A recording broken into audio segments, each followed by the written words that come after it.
Great morning, everyone. I did a video before this one, and there was no sound, so now I'm redoing this video again. And these are the things that happen, right? YouTube, never know what's going to happen.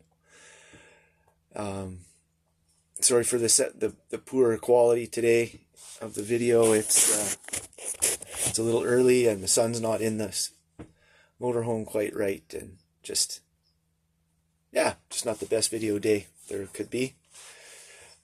But we'll get this through and we'll get it out, and that's what we do. We just do it to the best of our ability and not get too stressed about it. Got my toque on today because I got a bad hair day going. I had a shower last night and went to bed right away, and then everything stuck all over. So this is my, not that I have much hair, but this is the hair cover. So last video I was talking to you guys about was the treatment center, leaving the treatment center, and life outside the treatment center a little bit when I first got home. And then, so I'll just continue along with that. So when I got home, of course, there's, in my mind, I had all these things played out, that this was going to happen and that was going to happen. But what ended up happening was I was alone in a house with no, like I said, no vehicle and no job, and had to struggle out of that situation. And that's when most of the cravings were hitting me, is right in the beginning, because as the stress was piling on me from not having a job and owing a mortgage and owing the hydro company money for electricity, and getting sick of eating ramen noodles,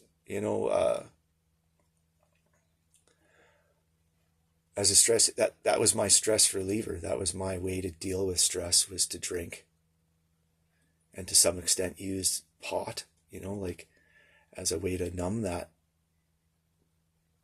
stress, like to just block it out. And again, like I said, I was in massive amounts of back pain and shoulder pain and neck pain, and the alcohol and drugs weren't there to cover it up. So I had to learn to do things differently, right? I had to start doing yoga. Crazy as it sounds, It took me a couple of months to decide to start actually doing it. And it wasn't a quick fix at all. But it did, after about a month or so, I could start feeling a lot better. Like things were moving properly. My back wasn't near as sore. I felt better mentally, so that was a big bonus. Especially with all the trying to cope with the stresses of quitting drinking and changing your life. Like, it's a massive life change. Again, I if you've never gone through the problem and you never tried to solve it, you have no clue in how massive of a life change it is. I had people, oh, you just quit drinking and that's all you do. That's it. It'll be easy. It's easy. Just put it down, walk away. It's not that easy. If it was that easy, I would have done it. All kinds of other people I know would have just done it, right? Then it wouldn't be a problem, right? We wouldn't need things like AA or treatment centers or any of that stuff if it was that easy, right? Just like it's not that easy to change your life and to do things differently after you've gone through treatment and joined AA or whatever group you want to do, or however you want to quit. Like, I'm not saying that you have to join AA. I'm just telling you what worked for me and what still works for me. So that's all I can do, right? I can't tell you what to do. So I hope you can get some inspiration from this, whether you go to AA or NA or CA or Gambling Anonymous or whatever, or you don't. Like, it's up to you. But hopefully you can get something out of this just from the other stuff that I've had to do, right? Like, again, it's not just quitting drinking, it's the life. It's how you live your life, you know, how you were raised to think. The more I work with other people in the addictions, I can see it's how we were raised. You know, our families don't want to admit that, but it's so true, right? They're the ones that taught us how to cope with stress, right? They're the ones that taught us how to cope with working or not working, or when to take a break and when not to take a break. And if you grew up in a family like my house, there was never any talk of taking a break. There was never any, oh, well, it's time for you to just relax, you know, and let that go. And work is this many hours a day. And then after that, you rest and you recuperate and you spend time with the family. And that was never talked about, right? My family just worked. You know, if you finished one job, you started another job. You worked till the time you went to bed, because that's what we did. And that's what we were taught. That's what I was taught by my mom and my stepdad and my dad and my stepmom, that we just work. There's no room for play. You know, the odd weekend we might go to the beach or to the cabin, but it's very limited and it's very short-lived, you know. And then because you don't do it, you don't even know how to do it. You know, I was talking to people when they go on vacation, or even me, you know, when I stopped working for a while and I went on unemployment, the first time in 20 some years I was able to go on unemployment. The first 2 weeks, I was just chomping at the bit to go back to work, you know. But here I had just worked my ass off for a 20 years, 25 years, right? Never take a break, except for a treatment center. I mean, and that's not really a break. People think it's a vacation, but it's far from a vacation, right? Like, but it took me, you know, 2 or 3 weeks to actually settle into a rhythm of relaxing a bit and letting things go, and not thinking I had to get up at 5 o'clock in the morning to start my day and rah, rah, rah, rah, you know. It was strange, right? And that's because we're not taught that. We're not shown that. It's not part of our life. So when I came out of the treatment center and I had no job and stuff, it was very strange for me, right? Now I needed a job because I needed to pay my mortgage and my food and my bills. Like, I couldn't just sit there, right? I had no savings because I drank every penny that I've ever had for 20 some years, right? I've never had savings ever. So I've never had that what do you call it? Safety net. You know, that if something went wrong, or if I was sick or whatever, and I missed a few days of work, I could still pay my bills. I've never had that in my life, right? Because of alcohol and drugs. It just sucked up all the money like a vacuum cleaner, right? So I didn't have anything, right? And then again, like my mom and my dad and my stepmom and stepdad, and they kind of just washed their hands of me, right? You're on your own, you're out of treatment, just go to work. And I remember my counselor online, Dave, would say to me, oh, I wish I could talk to your parents, you know, but I can't reach out to them. They have to reach out to me, you know? And I'd explain to them, like, that they should be helping you. They should be making it so you're not as stressed and not as driven to go to work, so that you can concentrate on doing the things to get yourself healthy, so that when you go to work and you're not triggered, you're not yeah, that you're doing what you should be doing for your sobriety. But he wasn't allowed to reach out to them, and I would mention to them, my counselor Dave would like to talk to you. Oh, I don't have time for that. I don't have time for that. As long as you're sober, everything's good, and you just do what you got to do, right? So that's just the attitude, and I'm sure I'm not the only one that gets that attitude. When they admit that they have a problem and they admit that they need help, and then they go and get the help, and everybody's rah rah rah help. We want you to get help. We want you to get help, and then you get the help and you come out, and everybody acts like it's over, right? But it's just the beginning. Treatment center is just the beginning. You got to fix the 85% of your life, and that's the hardest part for anyone. It is really hard to quit using or drinking. It's extremely hard because that's all that I've known, right? Since I was 13, that's what I knew. That's how I dealt with stress. That's how I dealt with anxiety. That's how I dealt with pain. That's how I dealt with everything. So to change at 33 and just not have that is extremely difficult, right? It's really difficult. And then you add on the fact that now you have to change your 85% of the way you live, right?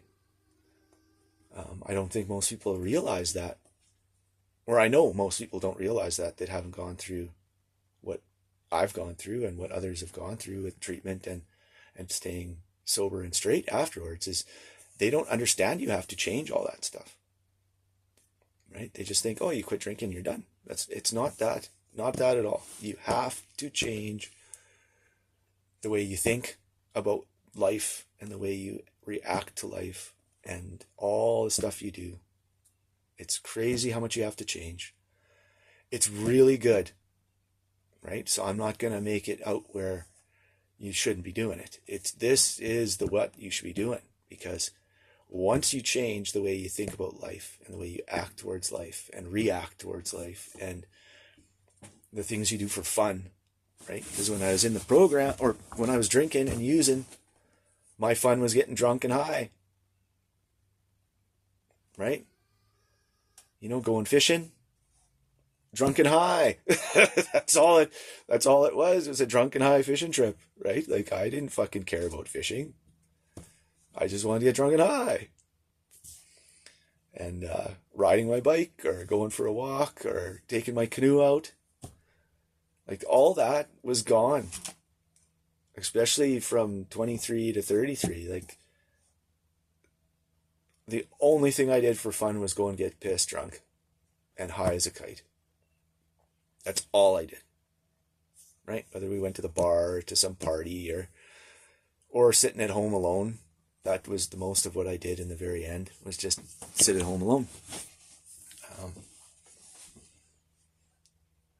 So you have to relearn all that. You have to relearn how to have fun without liquor and drugs.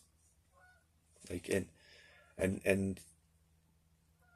it's hard to teach an old dog new tricks, right? So it is difficult to do that. But it's well worth it. And I mean, I have a blast now. I take my canoe out, throw the dog in the canoe, and I go for a paddle around the lake, and she jumps out and swims around, and then I got to pull her back in, and we're both soaked.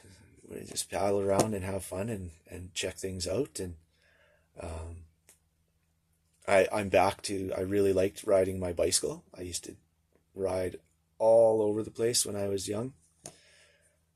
I'm sure, like most of us Gen Xers, we lived on our bicycles, right? Our bicycles were freedom. And so I did that. And now I'm back to enjoying my bicycle rides, right? I don't ride as far, but I'm starting to ride farther and further and further and further. And it's just really enjoyable. I just enjoy it. I enjoy going to the gym. I enjoy doing yoga. I enjoy helping people in recovery, right? I really enjoy that.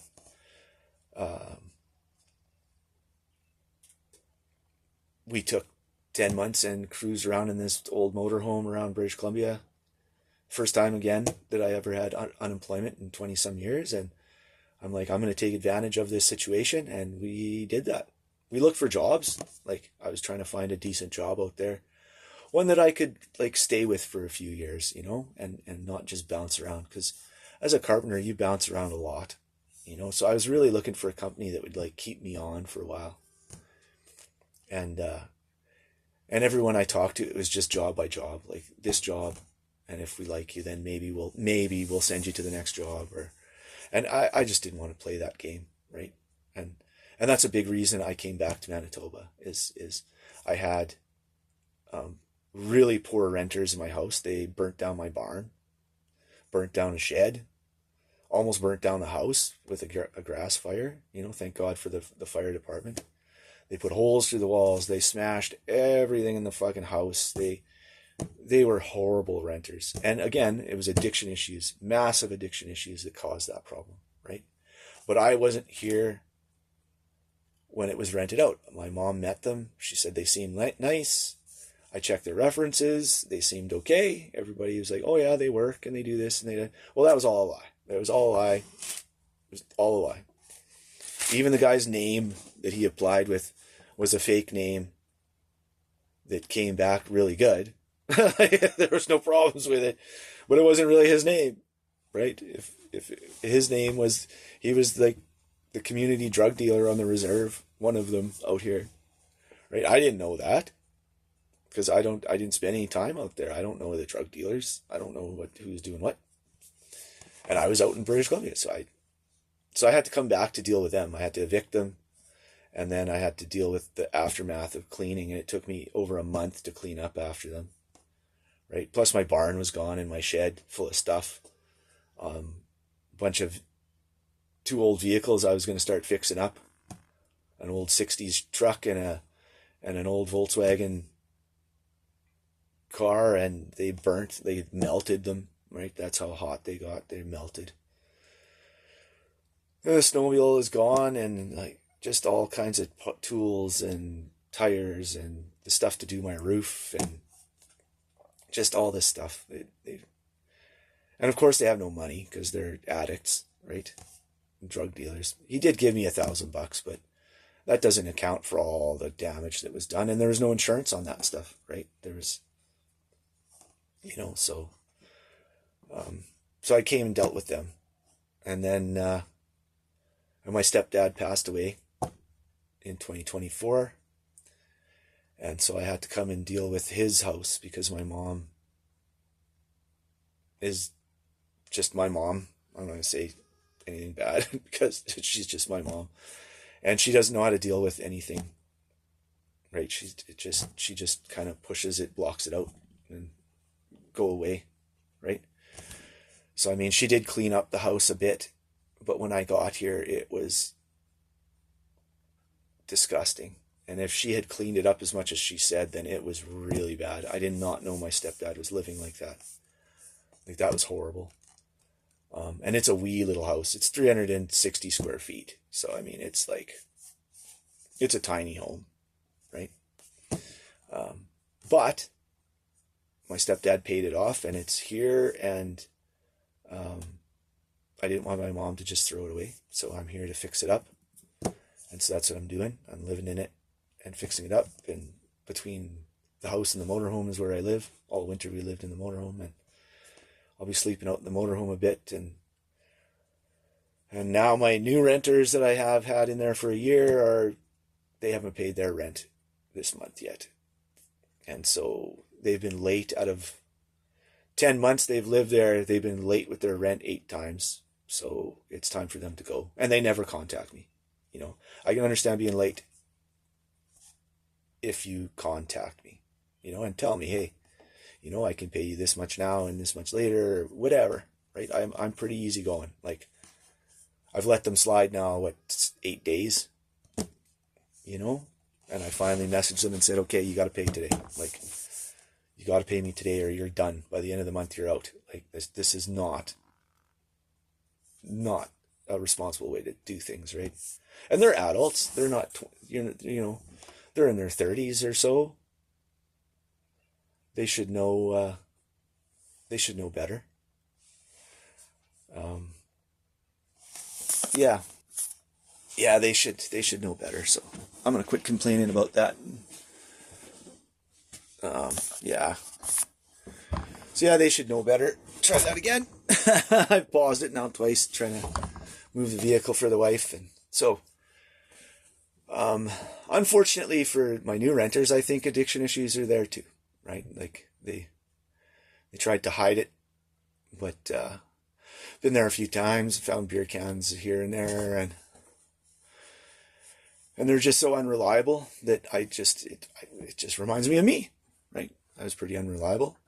I always paid my rent though, right? I always paid my mortgage.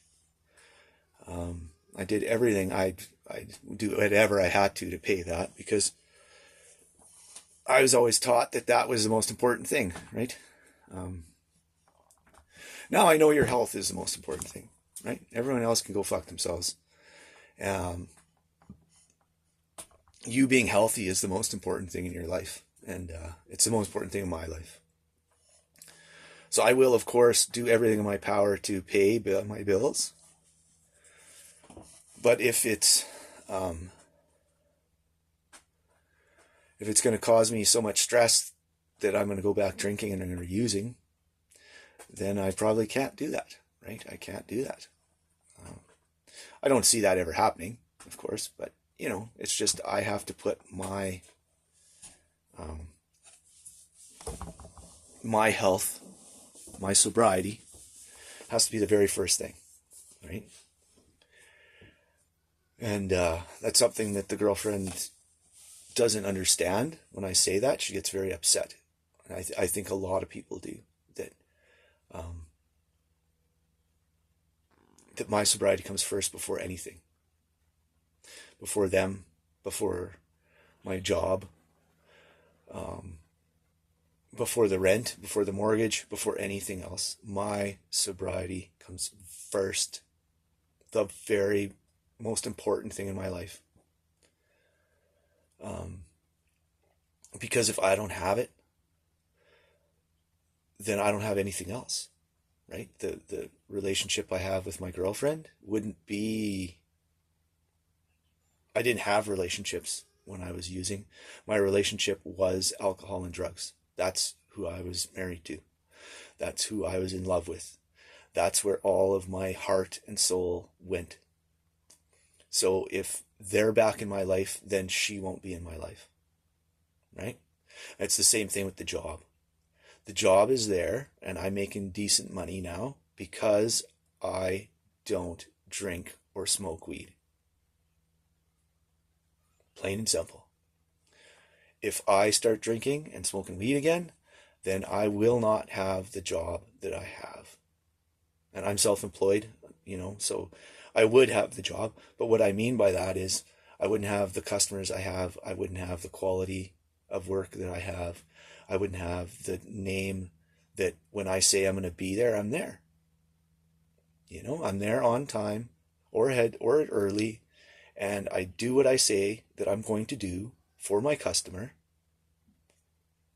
And I charge what I say I'm going to charge to my customer, right? So I have that because I am not hungover and sick and not thinking straight and making mistakes and doing all this, right? So sobriety comes absolutely first before anything else in my life. Then all the other stuff can come in, right? It's that simple. And I have to remember that. And whenever I say that to a family member or friend or something, they get very upset because they're not the priority, right? But my health, my sobriety, that's the priority. That's the priority. And that's the way it should be for all of you, anyone that's doing this. That's what it has to be. You have to put that number one. It's so imperative, right? Like, I can't stress that enough. The minute you put something ahead of it, you're on shaky ground, then. You're on shaky ground. And the longer you have things that are more important than your sobriety, the closer you are to relapse, right? And you will relapse. Like, I've watched so many people relapse when they start putting their job ahead of their sobriety. Right? That's the main one I see, is the job, because everybody's so driven by money, especially in Canada and the United States. But I know Canada right now is so expensive to live, that people are just, they're working 2 and 3 jobs just to get by. And it's very sad. It was not like this in the 90s and early 2000s. It was not like this. So something major has changed, and it's not for the good of our country. But people are so driven by that money and keeping the big house. I know a lot of people, friends of mine, have built the absolute biggest house that they could afford. And then they have no furniture in it because they can't afford the furniture, right? Or they do the cheapest finishings, like the cheapest, crappiest stuff on the inside. The outside looks like this beautiful McMansion. You drive up, you're like, holy fuck, look at this, look at how good they're doing. Then you get inside. And as a carpenter, I know what things are worth, right? I know when you have the absolute cheapest flooring and the cheapest cabinets, and you have no furniture. I know exactly what that is your mortgage is way too much money. You've gone for way too much square footage and not put the quality in, right? Cheaped out on the windows and doors and the insulation of this big McMansion, and now it costs you $2,000 a month in the winter to heat. And then you wonder why you're broke and you're hurting and you're drinking too much and you're using pot all the time or cocaine or whatever to keep you distracted and going, motivated to go to work. It's crazy what we do. Right? So when I lived in the motorhome for 10 months, to get into the motorhome, I sold or gave away 90% of my stuff because I didn't want to store it. And I didn't know where we were going to end up. In my view, wherever I found a good job that I wanted to stay with, that's where I would be. So if it was in Whistler, or if it was in Vancouver, or if it was in White Rock, which was really cool. I really love that little town. Or it was on Vancouver Island in Nanaimo or Victoria or Duncan or Tofino, which was pretty cool. Wherever it was, that's where I was just going to start over again, and just buy new stuff as slowly as I needed it. And by living like that, I learned that I didn't need a lot. Right? I need my basic tools, the basic stuff to make a living with. And I need some clothes, and I mean, all my clothing and everything fits into 3 duffel bags, basically. And I don't have very much, and I don't want very much anymore. Before, when I had my own business, I always had newer trucks, right? Every few years I'd get another truck and try to keep up with the Joneses in that way. And, you have to have a nice truck to show up at a job site and this and that. And now I have a $5,000 truck and a $5,000 car. And that's it. And I'm happy with them. I'm fucking super happy with them. Because I have no payments, right? It just makes my life so much easier. Moving back to my acreage, I don't mind at all, right? I don't mind at all. I get to start gardening again and growing my own food and doing all the stuff I used to love doing anyway. And it's going to be a great thing for me. The biggest reason we moved is the girlfriend hated it. She didn't like to live out there. Again, if you don't like it, then go somewhere else, right? This is what I'm doing. And that's what I have to say. now. Like, I can't be people pleasing. That's another big thing that I did for years and years and years, even after I sobered up. It was the worst thing I could have done as a self-employed person, is be a people pleaser, man. Like, you can never please anyone all the time. And I just almost killed myself with stress, trying to people please. And trying to people please for my girlfriend and my mom and my dad and my brothers and sisters and cousins and employers, and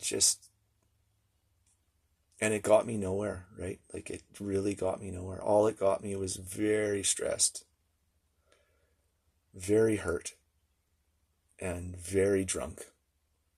So that's got to stop, right? And so I've been putting my foot down with a lot of people and a lot of things, especially in the last few years since I came back from British Columbia. I'm like, no, I'm not doing that.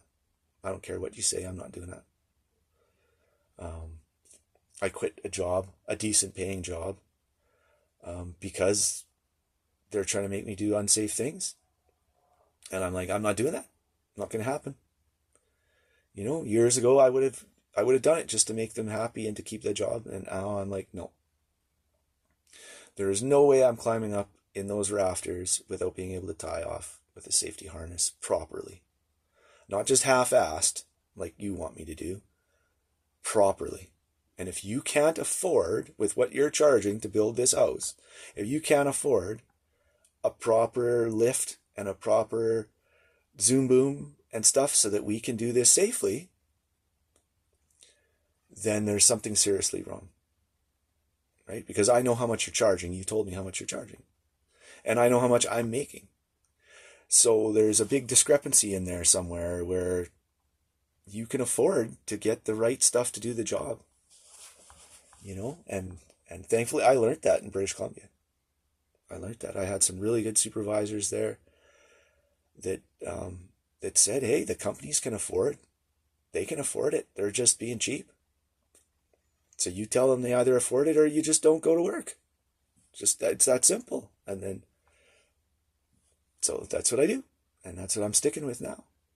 And anyone that works for me, if I'm trying to be cheap and not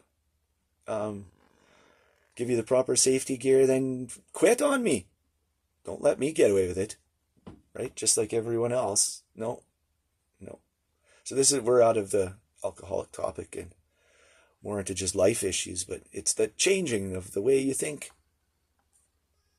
right? Changing the way you deal with people, like your work and your jobs and your family and all. It's super important when you sober up to learn those boundaries, because I didn't know boundaries, right? My family did not teach boundaries. There was no boundaries in our house. Unfortunately, my mother just stuck her nose everywhere and did not give you any privacy. And I don't know if she and she still does to this day. We were having lunch or supper, visiting my brother's birthday, and he was there and I was there. And we went out to the garage to get some stuff out of the freezer, and my mom followed us to see what we were doing. Right?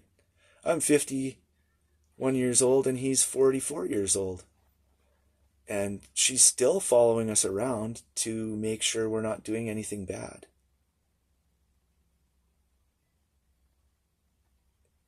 Like,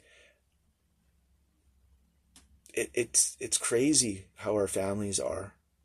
And it doesn't surprise me, looking back, that I did not know how to set boundaries, because I wasn't allowed to have any boundaries in my youth, right? I couldn't say, hey, stay out of my room, I'm mad right now, I don't want you here.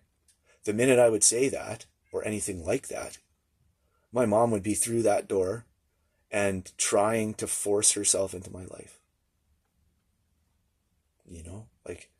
So she didn't allow me to have any boundaries. And so I didn't know how to set them, right? I just basically gave up, I guess, as a kid. And then I never did. And then when you get into addiction, your boundaries are gone because the addiction takes over, and that's what runs your boundaries. So this video is getting a little long for what I like to do. I like to stay under 30 minutes. So I'm really glad you all checked in and listened to me babble about stuff. Maybe some of it hit with you, maybe it didn't. I don't know.